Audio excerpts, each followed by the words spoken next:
우리 오늘 말씀 계속 보도록 하겠습니다. 사도행전 13장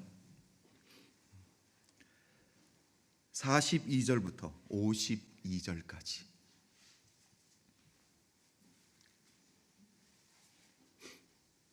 제가 보니까 다음 주일 성령 강림 주일이 제가 사도행전을 시작한 딱 1년이 되는 해예요. 오늘이 사도행전 50번째 설교입니다. 언제 끝날지를 모르겠어요. 새벽도 그렇고요. 새벽도 지금 시편을 시작했는데 아마 주님 재림하실 때까지 해야 되지 않을까. 사도행전 13장 42절부터 우리 52절까지 제가 천천히 읽고 우리 성도님들은 귀로 눈으로 따라와 주십시오. 그들이 나갈새 사람들이 청하되 다음 안식일에도 이 말씀을 하라 하더라. 회당의 모임이 끝난 후에 유대인과 유대교에 입교한 경건한 사람들이 많이 바울과 바나바를 따르니 두 사도가 더불어 말하고 항상 하나님의 은혜 가운데 있으라 권하니라. 그 다음 안식일에는 온 시민이 거의 다 하나님의 말씀을 듣고자 하여 모이니 유대인들이 그 무리를 보고 시기가 가득하여 바울이 말한 것을 반박하고 비방하거늘 바울과 바나바가 담대히 말하여 이르되 하나님의 말씀을 마땅히 먼저 너희에게 전할 것이로되 너희가 그것을 버리고 영생을 얻기에 합당하지 않은 자로 자처하기로 우리가 이방인에게로 향하노라. 주께서 이같이 우리에게 명하시되 내가 너를 이방의 빛으로 삼아 너로 땅끝까지 구원하게 하리라 하셨느니라 하니 이방인들이 듣고 기뻐하여 하나님의 말씀을 찬송하며 영생을 주시기로 작정된 자는 다 믿더라. 주의 말씀이 그 지방에 두루 퍼지니라. 이에 유대인들이 경건한 귀부인들과 그 신의 유력자들을 선동하여 바울과 바나바를 박해하게 하여 그 지역에서 쫓아내니 두 사람이 그들을 향하여 발에 티끌을 털어버리고 이고니온으로 가거늘 제자들은 기쁨과 성령이 충만하니라. 아멘. 아멘. 다모클레스의 칼이라는 제목으로 말씀 나누도록 하겠습니다. 한 사람을 소개를 하려고 하는데 이름이 쉽지는 않아요. 마르쿠스 툴리오스 키케로라는 사람입니다. 우리 주님 탄생하기 약 100년 전에 태어났던 사람입니다. BC 106년에 태어나서 43년에 돌아갔으니까요. 로마의 정치가이고요, 철학자이면서 글을 쓰는 문인이었습니다. 이미 그림을 띄웠네요. 많은 책들이 있는데 그 책 중에 하나가 투스쿨룸 디스퓨테이션스라는 책입니다. 그러니까 투스쿨룸 논쟁이라는 제목이죠. 우리 한글로 번역이 된지는 잘 모르겠습니다. 이 책을 보면 우리 인생에 대한 이야기를 참 많이 나눕니다. 철학자이니까 죽음에 대한 것, 우리 인생의 고통에 대한 것, 아픔에 대한 것, 감정에 대한 것, 그리고 또 철학자니까 우리가 붙들고 사는 이 도덕, 미덕 이것만으로 우리가 인생을 행복하게 살 수 있을까라는 질문에 대한 또한 답들을 주고 있습니다. 저는 이 책에서 짧은 스토리가 있는데 그 스토리를 좀 나누려고 해요. 권력과 부 그리고 명예가 집중된 사회 지도층들이 있습니다. 정상에 있는 사람들은 그 정상의 자리에서 오는 혜택을 누리게 되죠. 그런데 그 혜택뿐만이 아니라 그 자리에서 주어진 사회의 책임과 의무가 있다라는 걸 절대 잊으면 안 된다라는 거죠. 다시 말하면 그 자리에서 주는 무게, 그 타이틀에서 오는 무게를 기억하고 살아야 된다라는 거예요. 왜요? 높은 자리에 있다라는 건 평가받는 자리이기 때문이다라는 거죠. 여기 있는 스토리가 기원전 5세기로 돌아갑니다. 이탈리아 아주 로마 밑에 쪽에 있는 섬이죠.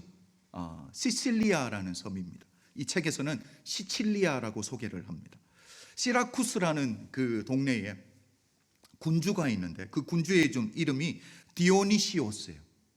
이 사람이 25살에 군주가 되어서 38년 절대 권력을 누리게 됩니다. 자, 절대 권력자 옆에는 누가 있습니까? 항상 아첨하는 자가 있어요.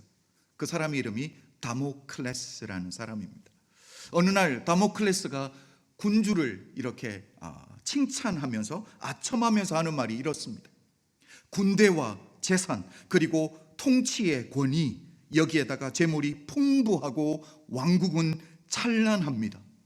군주보다 행복한 사람은 없을 것입니다. 아첨을 합니다. 다모클레스는 아첨도 하지만 군주가 가지고 있는 그 절대 권력을 부러워하고 탐내고 있는 사람이기도 했습니다. 그때 군주인 디오니시오스가 그 마음을 왜 모르겠습니까? 그 의도를 왜 모르겠습니까? 그래서 전혀 예상치 못했던 한 가지를 제안하게 됩니다. 이렇게 말합니다. 다모클레스여, 이런 내 삶이 그대를 즐겁게 한다면 그대가 직접 이런 내 삶을 맛보고 내 행운을 경험해 보는 게 어떤가? 그리고 하루 동안 군주의 자리를 허락해 주게 됩니다. 그리고 군주가 다모클레스를 화려하게 장식된 방으로 인도하고 황금 탁자에 황금 테이블에 자리를 앉혀줍니다. 그리고 식탁 옆에는 미모의 여종들이 섬길 수 있도록 시중들 수 있도록 하고 식탁에는 산의 진미가 놓여지기 시작합니다. 그런데 다모클레스가 이 모든 것을 즐기려고 하는 그 순간에 천장에 날카로운 칼이 말총 하나 한 가닥에 겨우 매달려 있는, 말총이 뭐예요? 말의 털입니다. 목덜미에 있는 긴 털들이든 아니면 꼬리에 있는 그 털들 중에 한 가닥에 날카로운 칼이 천장에 매달려 있는 거예요. 다음 그림을 한번 보도록 하겠습니다.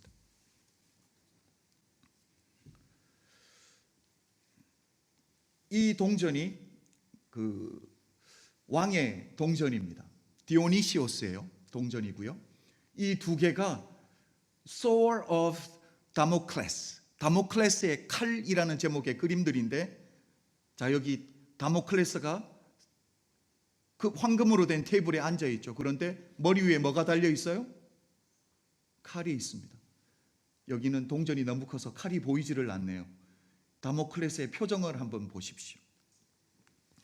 다모클레스는 말총 한 가닥에 겨우 매달려 있는 날카로운 칼을 보게 됩니다. 언제 떨어질지 몰라 칼을 보면서 놀라서 옆에서 시중 들고 있는 아름다운 여정들에게 곁눈질을 줄 여유가 없는 거예요. 황금 테이블 위에 놓여져 있는 산의 진미를 즐길 수 있는 여유가 없는 거예요. 혹시 말총 한 가닥이 끊어지게 되면 그 위에 매달려 있는 날카로운 칼은 어떻게 될까요? 자기 목 위에 떨어질 걸 알거든요. 그러니까 즐길 수도 없고 황금 테이블에 앉아 있는 동안 어디만 쳐다봤겠어요? 천장만 쳐다봤다라는 이야기가 있습니다. 이 다모클레스의 칼 이야기가 유명하게 된 계기가 있습니다. 이제는 이 그림 더 이상 안 보여줘도 됩니다. 제게 집중해 주셔야 돼요. 1961년 9월 25일 UN 총회에서 미국의 35대 대통령인 존 F 케네디가 이 핵전쟁이 언제 일어날 줄 모른다라는 경고를 하며 스피치를 합니다. 그때 이 다모클레스의 칼을 예화로 들어요. 말총 한 가닥에 날카로운 칼이 걸려 있는데 이게 언제 끊어질 줄 모른다라는 거.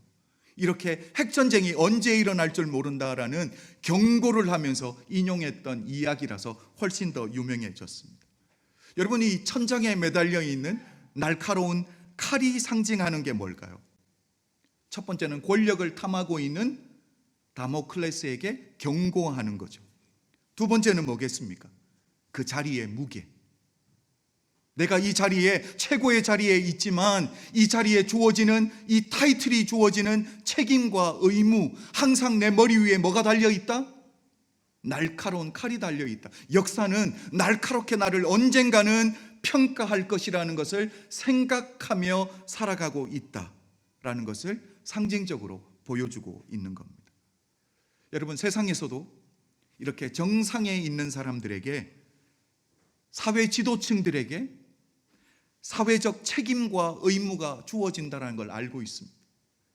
노블레스 오블레주를 실천해 줄 것을 기대하고 있습니다. 저는 이 정신만큼은 우리 신앙생활에도 동일하게 적용되어야 된다고 믿습니다. 신앙생활에는 위아래는 있을 수 없습니다. 그러나 먼저 된 자는 있어요. 복음을 먼저 받아들인 자들이 있습니다. 이들에게 주어지는 책임과 의무, 어떤 책임과 의무가 있겠습니까? 하나님의 복음을 전해야 된다는 책임과 의무가 분명하게 있다는 사실. 그래서 먼저 된 자는 복음의 종착역이 아니라 복음을 흘려보내는 축복의 통로가 되어야 될 줄로 믿습니다. 오늘 본문을 보면 두 그룹의 사람들이 있습니다. 먼저 된 자, 복음을 먼저 받아들인 자로서의 책임과 의무를 다 하고 있는 하나의 그룹이 있어요. 또 다른 그룹은요, 먼저 된 자로서의 혜택은 누립니다. 특권은 누려요. 그러나 자기 스스로가 복음이 전해지는 걸림돌을 자처하고 있는 그룹이 또 하나 있습니다. 두 그룹이 완전히 비교되고 있습니다. 먼저 된 자의 책임, 전해야 되는 책임을 온전히 감당하고 있는 바울과 바나바가 한 그룹이고요, 오히려 복음을 아예 거절해버리고 복음이 전해지는 길을 막고 스스로 걸림돌을 자처하고 있는 사람들이 또 있다라는 거예요. 그 사람들은 비시디아 안디옥에 이미 정착하고 오랫동안 살고 있었던 유대인 디아스포라들이었습니다. 하나님께서 일찍이 유대인들에게 내리신 복이 참 큽니다. 하나님이 그 민족을 선택해 주셨어요. 이 땅에 구세주로 오시는 우리 주님도 유대인의 혈통으로 오셨어요. 얼마나 놀라운 복입니까? 복을 주신 이유가 뭐예요? 먼저 불러주신 이유가 뭐예요? 그 복음을 땅끝까지 전하는, 열방에게 복음을 흘려보내는 하나님의 사람들로, 그 꿈을, 하나님의 이 원대한 꿈을 이루기 원하시는 하나님의 마음이 있었기 때문에. 그런데 유대인들은 어떻게 지냅니까? 선민사상을 가지는 거예요. 특권의식을 가지는 거예요. 대신 이방인들은요, 하나님의 은혜에 함께 동참할 수 없는 사람으로 여겨버리는, 그러니까 다가갈 수 없으니 축복의 통로가 되어줄 수가 없는 거예요. 문제는 복음을 스스로 거절할 뿐만 아니라 복음이 전해지는데 오히려 걸림돌이 되어버렸습니다. 그래서 오늘 본문이 뭘 이야기해 주냐면 결국 이 축복의 물줄기를 우리 하나님이 방향을 틀어버리시는 거예요. 촛대를 옮기시고 계신다라는 것을 오늘 본문을 통해 볼 수 있습니다. 우리 다음 성경 구절 하나 봅니다. 마태복음 19장 30절입니다. 이렇게 말합니다. 그러나 먼저 된 자로서 나중되고 나중된 자로서 먼저 될 자가 많으니라. 여러분, 먼저 된 우리는 이 말씀을 두렵고 떨리는 말씀으로 받아야 될 줄로 믿습니다. 비시디아 안디옥의 유대인들은 하나님의 복음을 거절합니다. 거기서 멈추지 않아요. 하나님의 복음이 전해지는데 오히려 걸림돌 되기를 자처해버립니다. 오늘 본문 45절을 보면 이렇게 말합니다. 유대인들이 그 무리를 보고 시기가 가득하여 바울이 말한 것을 반박하고 비방하거늘. 여기서 멈추지 않습니다. 한 걸음 더 나아가요. 사람들을 선동해서 바울과 바나바를 아예 안디옥에서 쫓아내버립니다. 50절을 보겠습니다. 이에 유대인들이 경건한 귀부인들과 그 신의 유력자들을 선동하여 바울과 바나바를 박해하게 하여 그 지역에서 쫓아내니, 바울과 바나바를 핍박하고 결국은 그 동네에서 쫓아내 버렸습니다. 여러분, 이렇게 공권력을 앞세워서 압력을 가하면 움츠려들게 되어 있습니다. 자, 그런데 바울과 바나바가 이런 압박에, 이런 핍박에 어떻게 반응하는지 한번 보겠습니다. 46절을 볼게요. 바울과 바나바가 담대히 말하여 이르되 하나님의 말씀을 마땅히 먼저 너희에게 전할 것이로되 너희가 그것을 버리고 영생을 얻기에 합당하지 않은 자로 자처하기로 우리가 이방인에게로 향하노라. 자, 복음 전하다 핍박을 당했습니다. 쫓겨납니다. 그런데 그걸 두려워하지 않는 것. 하나님 일을 하다가 오해받습니다. 억울한 일을 당했습니다. 그런데 그게 오히려 하나님께 더 매달리는 축복의 통로가 되어버렸다라는 사실이에요. 저는 말씀을 묵상하다가 우리는 이 코로나 시대를 통과하면서 특별히 우리 한국 사회는 엔티 기독교 시대로 접어드는 통로가 된 게 아닐까. 우리 작년에 한참 코로나가 창궐할 때 주일이 지나고 월요일이 되면 직장 상사나 직장 동료들이 흔히 이야기했던 것 중에 하나가 뭡니까? 시대가 이런데 굳이 교회 가서 예배를 그렇게 드려야 돼? 쉽게 들었던 말입니다. 우리 교회 청년부들 중에서도 회사에서 그런 질문들을 들었습니다. 주일날 교회 가서 예배를 드렸는지 확인을 하는 일. 마치 교회에서 이 현장 예배를 강조하는 이유가 헌금 때문이라고 교회에 대한 부정적인 프레임을 씌워서 방송에다가 그렇게 내버렸습니다. 그래서 일반 시민들은 교회가 이렇게 현장 예배를 강조하는 이유가 헌금 때문이구나, 그 프레임 안에 갇혀서 생각할 수밖에 없게 그렇게 미디어가 만들어 가버렸다는 것. 사랑하는 은혜교회 성도 여러분, 오늘날 우리가 신앙생활하는 시대는 핍박당할 것을 마음에 두고 신앙생활을 해야 되는 시대가 이미 와버렸다라는 것. 우리 예수님은 우리 구원하시겠다라고 그 수모와 조롱을 다 견디며 침묵했습니다. 우리도 그 주님 가신 그 길을 우리도 좀 침묵하며 묵묵히 따라갈 수 있는 우리 은혜교회 성도님들 되시길 주의 이름으로 축복합니다. 우리 은혜교회 성도님들은 하나님의 자녀가 된 특권, 나는 영생을 얻었다라는 특권만 누리는 자들이 아니라, 특혜만 누리는 자들이 아니라 우리에게 주어진 책임과 의무, 전해야 되는 책임과 의무도 마땅히 책임지는 하나님의 사람들이 되어야 될 줄로 믿습니다. 마태복음 7장 23절은 우리에게 이렇게 말합니다. 한번 볼까요? 내가 너희를 도무지 알지 못하니 불법을 행하는 자들아 내게서 떠나가라. 주님의 무서운 책망이죠. 오늘 하루를 사는 동안에 우리 눈에 보이지 않는 다모클레스의 칼, 우리가 하나님 앞에 서게 될 때 하나님도 우리를 평가하실 텐데, 날카롭게 평가하실 텐데 두렵고 떨리는 마음으로 하나님이 내게 맡겨주신 그 사명, 복음을 전하며 흘려보내는 축복의 통로로서의 그 역할 멋지게 감당해내는 우리 은혜교회 모든 성도님들 되시길 주님의 이름으로 축복합니다. 비시디아 안디옥에서 안식일에 유대인 회당에서 바울과 바나바가 말씀을 전했습니다. 그 말씀은 가벼운 말씀이 아니었어요. 회개를 촉구하는 말씀이었습니다. 심판을 경고하는 말씀이었어요. 오늘날 성도님들이 기대하는 긍정적인 자기 개발의 말씀이 아니에요. 축복의 위로의 말씀이 아니었습니다. 이 땅에 구세주로 오신 예수 그리스도를 너희가 십자가에 못 박혀 죽였다라고 말했습니다. 회개하고 예수를 주와 그리스도로 영접하지 아니하면 영원 형벌을 받게 될 거라고 심판을 경고하는 말씀이었습니다. 중요한 것은 말씀을 받았을 때에 어떻게 반응하는가에 따라서 영적인 운명이 갈려지게 된다는 거예요. 비시디아 안디옥의 대부분의 사람들은 말씀을 어떻게 받았는지 한번 볼까요? 42절입니다. 이렇게 말합니다. 그들이 나갈새 바울과 바나바가 말씀을 다 전하고 회당에서 나가려고 할 때라는 거예요. 사람들이 청하되 다음 안식일에도 이 말씀을 하라 하더라. 아멘. 피 묻은 예수 그리스도의 십자가 복음을 더 듣고 싶다라는 거예요. 제가 우리 교회에 온 지 8월 첫째 주가 되면 만 5년이 됩니다. 목사님 말씀 은혜 받았습니다 라는 분들이 있었지만 이런 분들은 제가 만나보질 못했어요. 목사님 말씀이 왜 그렇게 짧아요?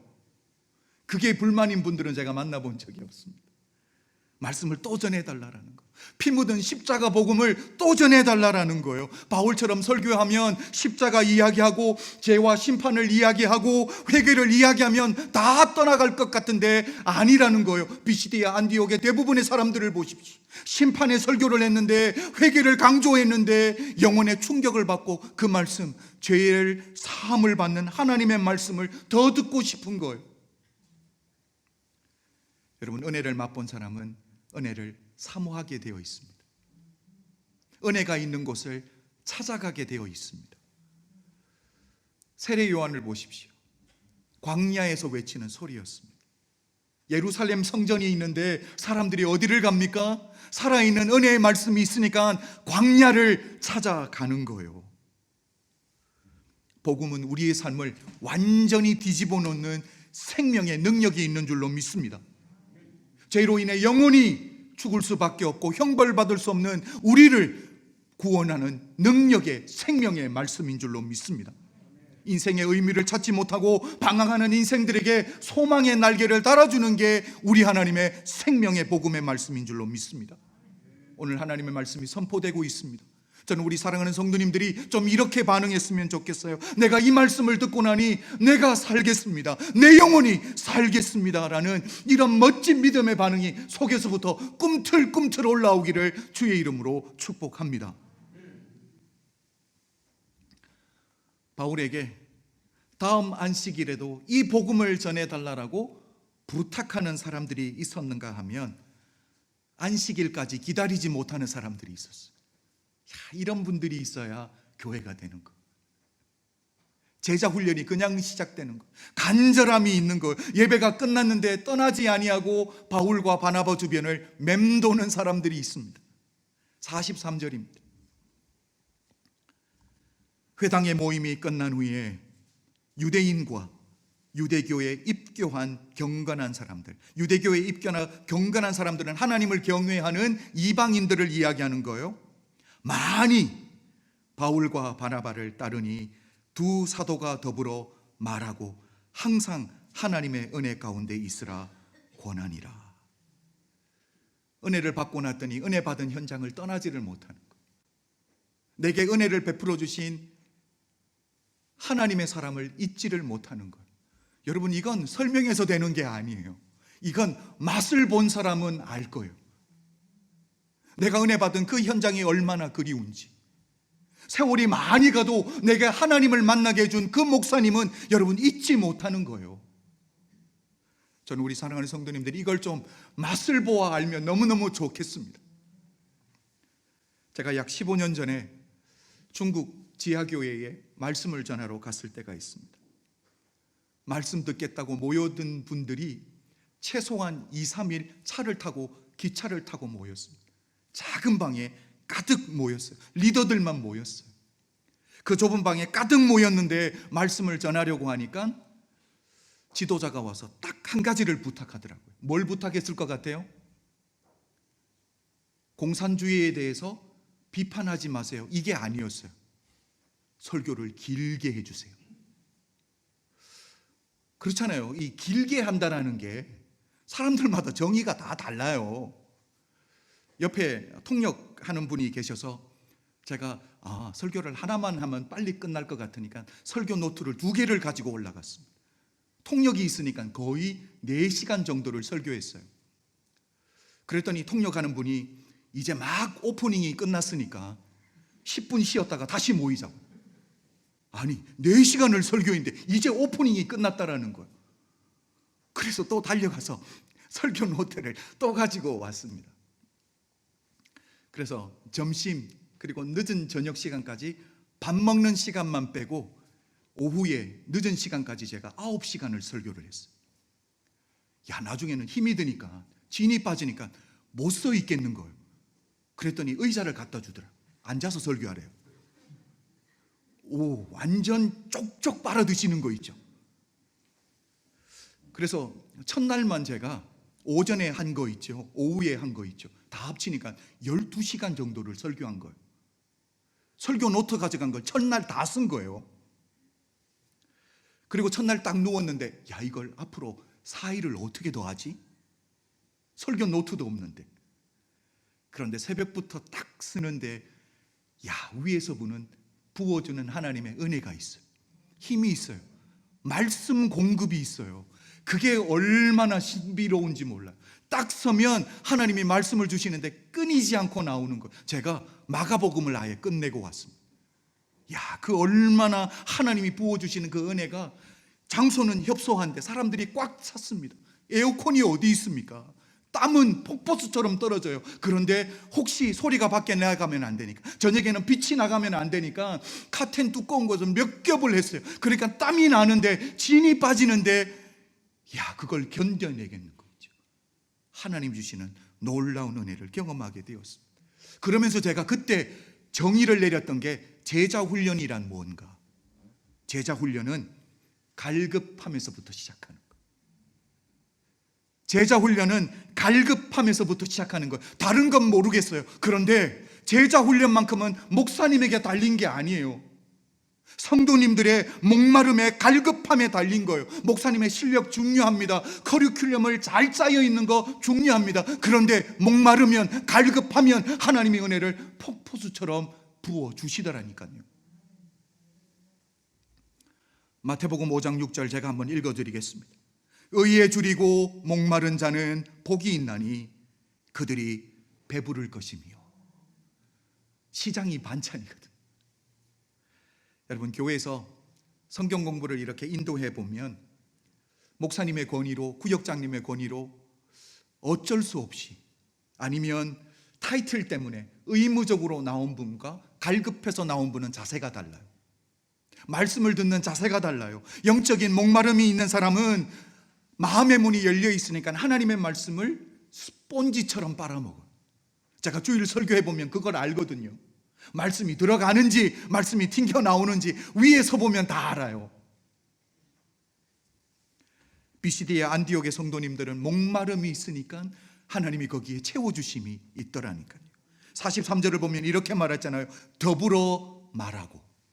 그러니까 바울이 일대 다수로 그냥 말씀을 전해주는 게 아니에요. 더불어 말했다라는 거예요. 그들이 궁금한 하나님의 말씀에 대해서 묻고 답하는 성경 공부가, 제자 양육이 이미 시작돼 버린 거예요. 한 번 설교에. 제자 훈련의 핵심 3가지가 뭐냐면, 첫 번째는 목회자의 제자가 아니라 예수 그리스도의 제자를 세우는 겁니다. 교회는 예수님의 제자를 세우는 곳인 줄로 믿습니다. 바울은 사라지고 예수만 나타나는 거예요. 그래서 주님과 1대1로 영적인 깊은 교제까지 나아갈 수 있도록 거기까지만 인도하면 그 이유는 주님이 책임져 주시는 거예요. 말씀 묵상하는 법, 하나님 음성 듣는 법만 가르쳐주면 거기서 목사의 사명은 끝입니다. 그 이후부터는 주님이 깊은 곳으로 인도해 가시는 거예요. 우리 하나님의 은혜의 그 넓이와 깊이를 맛보면 그 자리를 또 찾게 되어 있는 거예요. 두 번째는 43절에 이렇게 말했잖아요. 항상 하나님의 은혜 가운데 있어라. 제자 훈련의 핵심은 은혜 충만인 줄로 믿습니다. 여러분, 은혜가 뭐예요? 여러분은 은혜를 어떻게 정의하십니까? 우리를 향한 하나님의 무조건적인 사랑이 은혜예요. 은혜 충만하다라는 것은 하나님의 사랑이 내 삶 가운데 넘치는 거예요. 그 사랑이 주변에 흘러갈 수밖에 없다라는 거죠. 그래서 훈련받는 목적이 뭐냐면 신앙이 약한 자들을 섬기고 품어주기 위함이에요. 구별짓기 위함이 아니에요. 제자 훈련 한 사람, 안 한 인간들, 이렇게 구별짓는 게 아니에요. 바리새인의 문제가 뭔데요? 훈련받고 뭘 가졌어요? 엘리트 의식을 가졌어요. 특권 의식을 가졌어요. 우리 하나님은 교만을 꺾으시는 분인 줄로 믿습니다. 세 번째는 제자 훈련은 평생 간다. 한 번에 끝나는 게 아니에요. 졸업장을 받을 수 있는 게 아니라는 거예요. 항상 하나님의 은혜 가운데 있으라 권하니라. 영어 성경을 보면 이렇게 말합니다. Urge them. 권해드리는 거예요. 너희 이렇게 살아야 돼. To continue in the grace of God. 하나님의 은혜 가운데 너희 머물러 있어야 된다는 거예요. 여러분, 이게 너무너무 중요합니다. 하나님의 은혜 가운데 머물러 있는 것. 신학대학원을 영어로 뭐라고 그러냐면 학위를 Master of Divinity라고 해요. Divinity는 하나님, 신이에요. 또는 신학이라고 해요. 그러니까 저처럼 신대원을 졸업하면 뭐가 되는 거예요? Master of Divinity. 하나님에 대해서는 마스터가 되는 거. 정말 그럴까요? 신학에 대해서 마스터가 되는 걸까요? 말도 안 되는 거죠. 우리 하나님을 알아가는 것 끝이 없는 줄로 믿습니다. 우리 하나님이 무한대시잖아요. 졸업이 없는 거예요. 평생 가는 거예요. 항상이에요. continue예요. 그래서 저는 제 나름대로 목회자이지만 항상 배우려는 자세로 살아갑니다. 제가 화요일 날 새벽기도 나오기까지 주일 저녁부터 월요일까지 제가 좋아하는 목사님 설교 정성을 들여서 7분 듣습니다. 저도 배워야 되니까. 저도 갈급하니까. 좋은 책 있으면 읽습니다. 좋은 강연 있으면 골라서 듣습니다. 여러분, 제가 세미나를 가면 강사 목사님에게 사랑을 제가 제일 많이 받아요. 왜냐하면 아이 컨택 제가 잘하거든요. 그리고 한마디 하면 고개 끄덕여 주거든요. 동의해 주거든요. 노트 정리 얼마나 잘하는지 몰라요. 저희 사모한테 물어보십시오. 어디 갔다 오면 제 노트가 이렇게 돼요. 세미나 시간마다 제일 앞에 와서 제가 앉아 있습니다. 그러니까 사랑받죠. 우리 하나님이 갈급한 심령을 만족해 해 주실 것. 저는 우리 사랑하는 성도님들에게 이 갈급함이 좀 있으면 좋겠어요. 목마름이 좀 있으면 좋겠어요. 부탁드릴게요. 근데 이건 은혜를 맛본 사람이 가질 수 있는 거라 부탁한다고 되는 건 아니에요. 제가 잘 못해서 그런 거지, 그렇죠? 은혜만 끼치면 벌써 꽉 찼을 텐데. 자, 유대인 디아스포라 중에 복음을 거절하고 복음이 전해지는 길을 가로막고 스스로 걸림돌을 자처하는 사람들이 있었습니다. 그럴 때 우리 하나님이 뭘 했냐면 복음의 물줄기를 틀어버렸어요. 이방인들로. 우리 이미 사도행전에서 그 현상들을 보았잖아요. 선교사를 파송한 게 예루살렘 교회예요? 아니면 이방 땅에 세워졌던 안디옥 교회예요? 벌써 촛대가 옮겨진 거예요. 우리 하나님의 꿈을 이루는 촛대가 옮겨진 거예요. 47절을 볼게요. 이렇게 말합니다. 주께서 이같이 우리에게 명하시되 내가 너를 이방의 빛으로 삼아 너로 땅 끝까지 구원하게 하리라 하셨느니라. 아멘. 우리 하나님의 시선은 어디에 집중되어 있어요? 땅 끝이라는 거예요. 그런데 이 47절의 말씀은 우리 주님이 부활하시고 승천하실 때 제자들에게 주셨던 주님의 비전이기도 했습니다. 제가 마태복음 28장 19절 읽어드릴게요. 그러므로 너희는 가서 모든 민족을 제자로 삼아 아버지와 아들과 성령의 이름으로 세례를 베풀고. 여러분, 사도 바울은 핍박 앞에서 좌절하고 쓰러지는 것이 아니라 우리 주님의 그 오리지널 비전을 붙들고 핍박을 이겨냈습니다. 여러분, 신앙생활할 때 핍박이 있어요. 지금은 눈에 보이지 않는 핍박이지만 우리 현실 앞에 딱 다가오는 날이 있을 거예요. 그걸 어떻게 이깁니까? 주님이 주신 비전 붙들고 이겨내야 될 줄로 믿습니다. 바울이 깨달은 건 뭐예요? 하나님은 땅 끝을 바라보고 있는데 내 민족, 내 동족, 내 형제를 향한 안타까움과 부담감 때문에 이들에게 먼저 복음을 전해드리려고 하는데 이게 안 되니까 이러다가 땅 끝까지 못 가겠다는 걸 깨닫게 된 거예요. 그래서 물줄기를 틀기 시작하는 거예요. 51절을 볼게요. 우리 하나님이 어떻게 하시는지, 복음을 거절하면 어떻게 되는지. 두 사람이 바울과 바나바죠. 그들을 향하여 발에 티끌을 떨어버리고 이고니온으로 가거늘. 여러분, 이 말씀을 좀 제대로 이해하기 위해서는 마태복음 10장으로 가야 돼요. 우리 주님이 제자들을 short mission, 짧은 선교를 보내면서 주셨던 가르침 중에 이 말씀이 있어요. 마태복음 10장 14절 제가 읽어드릴게요. 누구든지 너희를 영접하지도 아니하고 너희 말을 듣지도 아니하거든 그 집이나 성에서 나가 너희 발의 먼지를 떨어버리라. 우리 주님이 주셨던 말씀이에요. 여러분, 이 발의 먼지를 떨어버리는 이 행위는 유대인들의 이 선민 사상에서 나온 거예요. 그러니까 이방인들을 무시하는 행동에서. 유대인들도 살다 보면 이방인의 땅을 밟을 때가 있어요, 없어요? 밟을 때가 있어요. 그런데 땅만 밟아도 내가 부정하게 된다고 생각했어요. 그래서 이스라엘 땅으로, 유대 땅으로 돌아오면 이방인들의 땅에 묻었던 먼지를 탁탁 털고 들어가는 거예요. 무시해서. 여러분, 이 행위 유대인들의 선민사상에서 나온 거고 특권의식에서 나온 행동인데 우리 주님은요 아예 역으로 사용해서 복음을 거절하는 너희들, 혈통이 어떠하든 너희 집안이 어떠하든 하나님이 너희를 발에 묻은 먼지처럼 떨어내버릴 거야 라고 경고의 말씀을 주고 있는 거예요. 여러분, 말씀을 받는다는 건 이런 거예요. 복음을 거절하면 안 됩니다. 복음을 거절하면 심판의 대상이 되어버리는 거예요. 유대인들의 강팍함 때문에 복을 받아 누리고 있는 사람들이 있습니다. 바로 우리들이죠. 우리들에게도 그 복음이 흘러왔잖아요. 48절을 볼게요. 이방인들이 듣고 기뻐하여 하나님의 말씀을 찬송하며 영생을 주시기로 작정된 자는 다 믿더라. 아멘. 드디어 주인의 상에서 떨어지는 부스르기 은혜로도 만족하는 사람들이 생겼어요. 그 은혜로 만족하는 예수의 사람들 되시길 주의 이름으로 축복합니다. 자, 이렇게 쫓겨나는 두 사람이에요. 박수받고 환영받고 나가는 게 아니에요.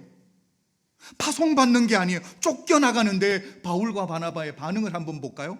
52절입니다. 제자들은 기쁨과 성령이 충만하니라. 하나님의 일을 하는 사람들의 특징이 뭐냐면 하늘의 기쁨이 있다라는 거예요. 내 삶을 드리고 수고했는데 섬김을 통해 하늘이 주는 기쁨의 보상을 맛을 보는 거예요. 여러분, 그래야 또 섬김이 있는 거예요. 고린도후서 6장 10절 제가 한번 읽어드립니다. 근심하는 자 같으나 항상 기뻐하고 가난한 자 같으나 많은 사람을 부유하게 하고 아무것도 없는 자 같으나 모든 것을 가진 자로다. 이게 저는 우리 사랑하는 성도님 되시길 주의 이름으로 축복합니다. 하나님의 일은 내 기분, 내 컨디션 따라서 하는 게 아니에요. 내 삶을 드리면 위로부터 공급하시는 새로운 기쁨의 은혜가 있는 줄로 믿습니다. 그래서 저는 이번 주 말씀을 준비하면서 특별히 우리 교회에서 섬기고 봉사하는 분들을 위해서 중보기도가 참 많이 되었습니다. 하나님, 섬기고 지치고 끝나는 것이 아니라 섬김을 통해 우리 하나님이 주시는 기쁨의 보상을 맛보게 하여 주시옵소서. 우리 찬양팀이 있습니다. 미디어팀이 있습니다. 교육부를 섬기는 선생님들이 있습니다. 우리 미디어팀이 있습니다. 식당에서 봉사해 주시는 분들이 있습니다. 우리 다음 주일이 되면 교회에 새로운 웹사이트가 만들어졌어요. 우와, 한번 해주셔야죠. 이렇게 우리 한국 사람들은 반응이 약해. 교회 웹사이트가 새롭게 만들어졌어요. 네네. 다음 주에는 좀 프레젠테이션을 좀 할 거예요. 여러분이 어떻게 들어가고 거기서 어떤 내용들을 볼 수 있는지. 여러분, 그냥 교회가 굴러가는 게 아니에요. 코로나 시대에 열심히 섬기고 봉사하는 분들이 계세요. 여러분 보셨는지 모르겠어요. 안 보이실 거예요. 비가 오면 우리 지붕에 비가 좀 고일 거 아니에요? 그러면 그 빗물이 내려가야 되는 이 호수들이 중간중간에 있어요. 쇠가 녹이 많이 썰었어요. 페인트가 다 나르고. 그런데 그걸 주일 오후에 다 끓고 페인트 칠하는 분들이 있어요. 여러분 가신 이후에요. 토요일 새벽기도 끝나면 여러분 혹시 주차하고 들어오실 때 길 코너 보셨어요? 이끼 있는 거 다 닦아내는 분들이 계세요. 하나님의 교회는 그냥 돌아가는 게 아니에요. 토요일 새벽 기도가 끝나면 예배부는 본당을 또 다 닦아요. 여러분이 와서 손대고 하니까 뿌려가며 닦고, 꽃을 보십시오. 매주 아름다운 꽃이 또 있잖아요. 하나님의 교회는 섬기는 분들이 없으면 안 돌아갑니다. 그러니까 저는 그분들 이름, 얼굴 딱 매칭해서 하나님 앞에 올려드리는 거예요. 자녀들까지 올려드리는 거예요. 너무 고마우니까. 하나님의 교회를 함께 세워가는 동력자이니까. 우리 49절 마지막으로 봅니다. 주의 말씀이 그 지방에 두루 퍼지니라. 아멘. 이게 복음의 영향력인 줄로 믿습니다. 핍박이 있는데 한 주 복음을 전했는데 그 지방이 복음으로 뒤집어져 버린 것. 복음이 전파되는 걸 어느 누구도 어떤 것도 막을 수 없는 줄로 믿습니다. 이 복음의 쓰나미가 한번 지나가면 이 세상에서 이 만들어진 모든 잘못된 가치관들과 죄악들이 싹 쓰러져 나가는 줄로 믿습니다. 그래서 우리 안에 이런 기도가 있어야 돼요. 하나님, 이 시대에 우리도 복음의 쓰나미를 한번 보게 해 주십시오. 복음이 싹 쓸고 가는 거 봐야 되지 않겠습니까? 정말 이 지역에 한인들이 참 많아졌습니다. 독일에도. 하나님의 복음의 은혜가 싹 쓸고 갈 수 있도록, 우리 교회가 그 중간에 서 있을 수 있도록 하나님, 우리 교회를 사용하여 주시옵소서. 이렇게 기도하는 하나님의 사람이 되어야 될 줄로 믿습니다. 오늘은 세 가지만 기억하시면 돼요. 먼저 된 자에게 주어지는 책임과 의무, 전해야 되는 책임이 있습니다. 제자 훈련의 핵심은 갈급함이에요. 내게 갈급함이 있는지 스스로 돌아봐야 되겠죠. 핍박과 고난은 비전 붙들면 이길 수 있는 줄로 믿습니다. 기도드리겠습니다. 아버지 하나님, 감사합니다. 하나님의 사람들과 주 앞에 있게 하신 것 감사합니다. 하나님 주신 오늘도 이 말씀, 복음을 먼저 받은 자로 전해야 될 책임과 의무를 감당해내는 우리 은혜교회 성도님들 되게 하여 주시옵소서. 주님, 제자훈련은 평생 가는데 주님을 알아가는 이 일이 기쁨 되게 하여 주시옵소서. 주님을 알아가는데 갈급함이 있게 하여 주시옵소서. 특별히 이번 한 주 성령 강림주의를 기다리며 우리 성령님, 왕으로 오신 성령님을 모셔드리기 위해 기도하며 간구하며 예배의 자리를 지키고 기도의 자리를 지켜내는 사랑하는 성도님들로 다 세워주시옵소서. 그렇게 하실 하나님을 찬양하며 예수 그리스도 이름으로 축복 기도드려 사옵나이다. 아멘.